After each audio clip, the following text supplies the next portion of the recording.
Hey YouTube, this is Valerie.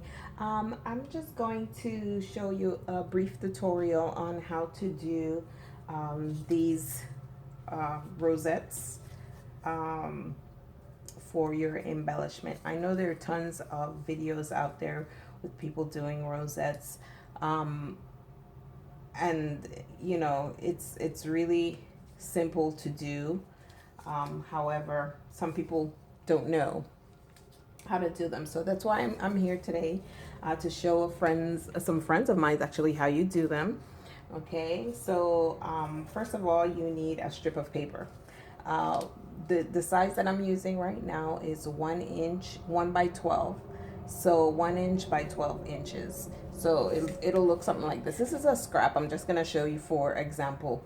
This is a scrap and it looks kind of like this. Okay, so it's 1 inch and by 12. Okay, so basically what I don't even know if this scrap is exact, but I'm just again using it for an example real quick. I already have some pieces cut out, but I'm just gonna show you what the strip looks like. Okay, so it's 1 by 12. Okay, you're gonna cut that 1 by 12, preferably on your paper cutter, because then you'll have an exact measurement. Once you get that strip, you want to score it at 1/4 of an inch all the way down. Okay, now when you score it, it'll look like this. And you can see, I don't know if you can see the little patterns for the score marks right here. You got one here, one here, one here, one here. But what that does is just it makes it easier to bend. Okay, if you don't have a scoreboard, this is a scoreboard. Okay, and basically you would take your strip of paper. Sorry, I didn't have my bone folder with me. And you would score it at 1/4. Oops, sorry. 1/4 of an inch, 1/4 of an inch, 1/4 of an inch, 1/4 of an inch, 1/4 of an inch, all the way down. And again, it makes the little score marks in there in order for you to bend it easier. Okay, now when you're doing this, you don't have to have a scoreboard. You don't. It's not really necessary. It does make it a lot easier because they come out even every time. So it's a good tool to have. It's not necessary. You can do your score marks yourself. What you need to do is just bend it, but you got to make sure you bend it straight, right? And you at this point you probably, I don't know if you'll know the exact measurement, but you gauge it, so that's probably about 1/4 of an inch. And then you bend it in again, same way.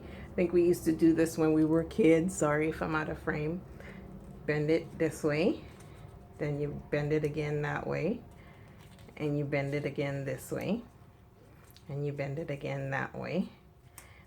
Okay, so if you're rushing like I am, or out of frame, if you're rushing, then it'll come out a little wonky, but you just need to make sure that you do it straight. Line up your edges every time and press down, and you do it again, and then you make sure that you follow the same pattern, that they're not too big, too small, but they're all about the same size. So again, you don't need a scoreboard. You can do this by hand. And again, you come out with your paper looking like this. This is the final product, okay? So again, like I said, I did some already in advance. So I already scored this one. It looks like this, and I already bended it to the score marks so that I have this. Okay, so what you're gonna do now is you're gonna put a little bit of glue. You can use hot glue, you can use regular glue, it doesn't really matter. And you put it on the inside like so, and join the two ends. Okay, now one thing I want to mention, anytime you fold these, whether it's by scoring or by hand, you always want to make sure that you bend the first one going down, and then you should end up at the end, sorry, you should end up at the end with the same same thing, with it being bent this way. Okay, so that's if you have your 12-inch paper. Okay, so again, you got that, glue them together. Okay, make sure your glue is dry. It takes a second with the glue gun. So you're gonna have a little piece of paper. It doesn't have to be perfect.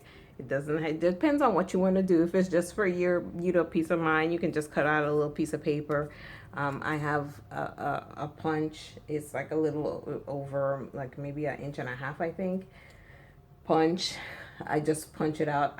This is probably the worst part of the whole process, is that once you have your little piece of paper for the backing, you want to make sure you put this here. Okay, so what you're gonna do is you're gonna push all of your sides in. Okay, you want to push all of your sides in. You can do it like this. I think it's easier when you do it like this. Push all of your sides in.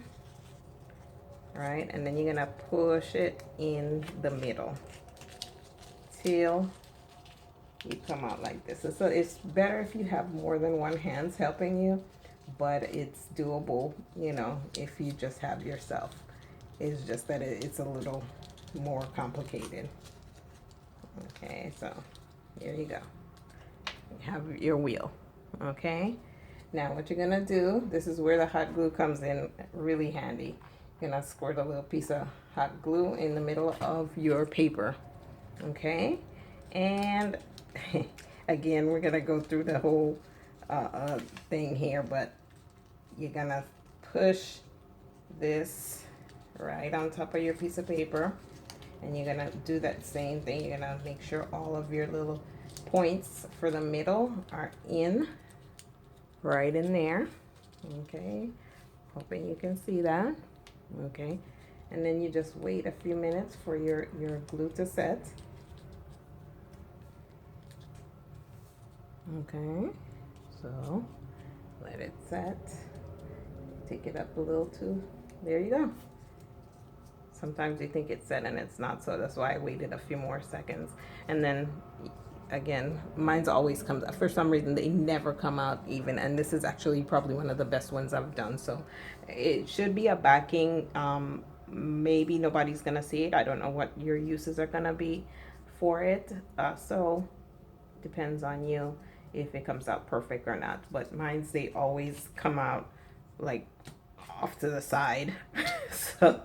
so you know, don't feel like you need to be perfect with it, but again, it depends on your purpose. Okay, so that's it, and that's how you have a rosette. Thank you.